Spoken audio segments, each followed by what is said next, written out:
Hi, this is Sam Botstein from MachineSkills.com. Be sure to subscribe to us on YouTube for all of our machine tutorials and check us out at MachineSkills.com. In today's tutorial, we're going to take a look at using Machine's pattern-based sequencer, and especially this pattern length parameter, in order to create interesting polyrhythmic type feelings using phasing patterns. So the way that scenes in Maschine work is they default to the length of the largest, or rather longest, pattern within them. So here we have a chord progression we made in last week's tutorial using Sundog, and under it a 2-bar 909 pattern. So obviously what's happening here is that it just doubles this 909 pattern, it repeats it, plays it twice, so we get a 4-bar pattern. Pretty simple stuff.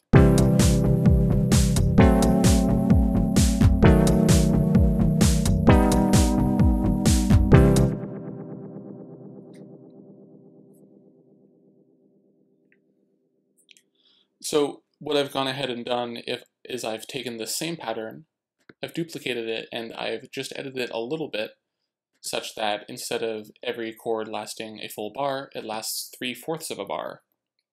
And thus we have a pattern that is 3 bars long. You can adjust the pattern length just by clicking here in the software. It's also possible to do this via the controllers.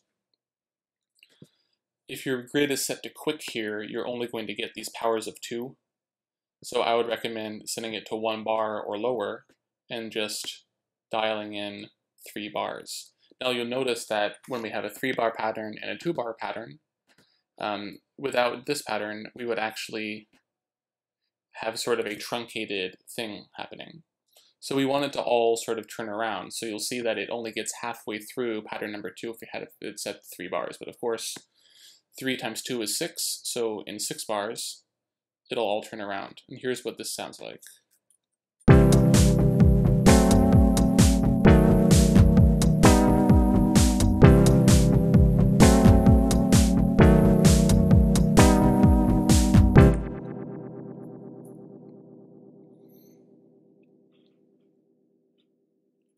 So this has a very cool syncopated kind of feel, and it didn't really require a whole lot of effort in order to take a very square kind of pattern and kind of make it a little more funky using this very straightforward technique.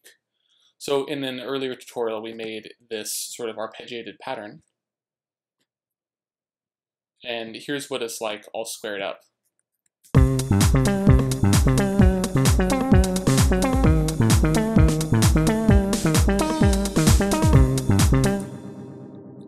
You get the idea. It's very repetitive and square when you do it this way, but if you take down the length from 4 bars to just 3.5 bars, you'll notice that we get this interesting phasing thing happening.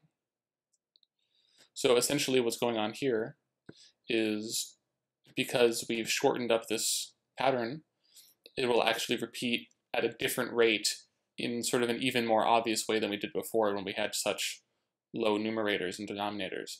Here, you'll see it actually takes us 28 bars to get back around.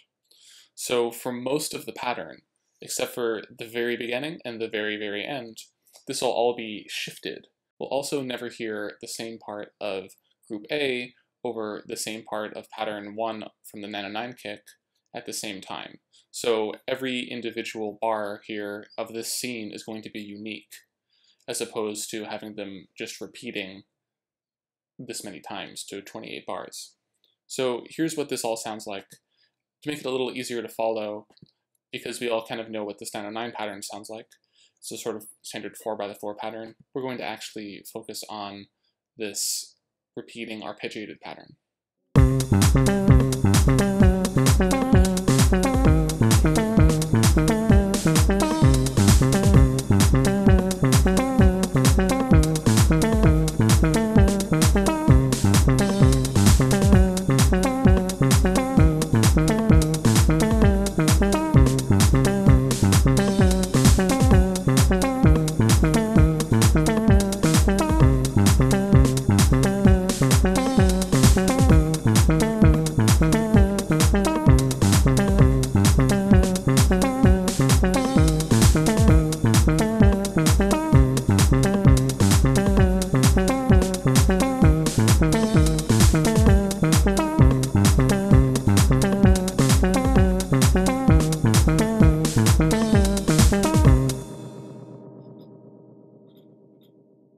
this is a really extreme example just to demonstrate how the method works, but it's possible to do this in very subtle ways using any sort of genre of music, whether you're making really spacey LA beat scene kind of music, or you're involved in deep house, deep techno.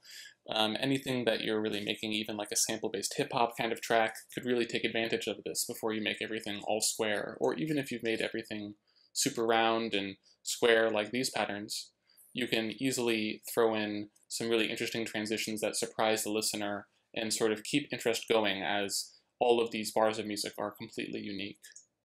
Let me know if you use this technique in any of your productions, and make sure to subscribe to us on YouTube for all of our Maschine tutorials, and check us out at machineskills.com.